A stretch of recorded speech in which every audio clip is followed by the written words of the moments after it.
Hello అందరికీ ఈరోజు మనం ఈ వీడియోలో మన AP and Telangana intermediate public ఎగ్జామ్స్కి ఇచ్చే జువాలజీ క్వశ్చన్ పేపర్ ప్యాటర్న్ తెలుసుకుందాము. సో మొత్తం జువాలజీ క్వశ్చన్ పేపర్ వచ్చేసి 60 మార్క్స్కి కండక్ట్ చేస్తారు.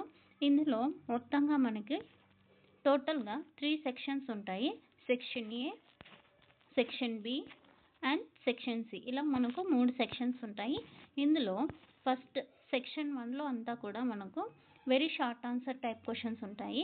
అన్నీ కూడా 2 మార్క్స్ క్వశ్చన్స్ ఇక్కడ ఇస్తారు. టోటల్ 10 క్వశ్చన్స్ ఇస్తారు.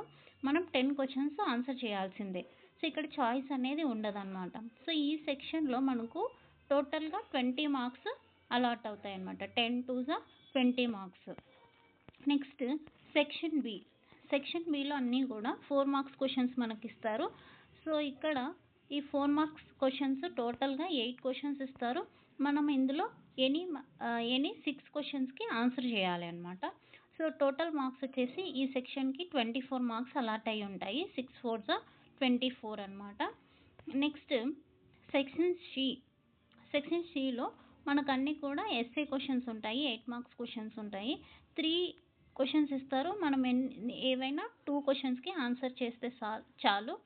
సో ఇక్కడ టోటల్గా 16 మార్క్స్ ఇక్కడ ఉంటుందన్నమాట. సో ఇవి section A, section B and section C. So మనకు టోటల్గా ఈ క్వశ్చన్ పేపర్ వచ్చేసి 60 మార్క్స్కి ఉంటుందన్నమాట. సో ఇదండి AP Telangana zoology question paper pattern. So senior intermediate and junior intermediate ఇద్దరికి కూడా same question paper pattern. So next వీడియోలో మనం ప్రీవియస్ క్వశ్చన్ పేపర్స్ గురించి డిస్కస్ చేసుకుందాము. Thank you for watching my video.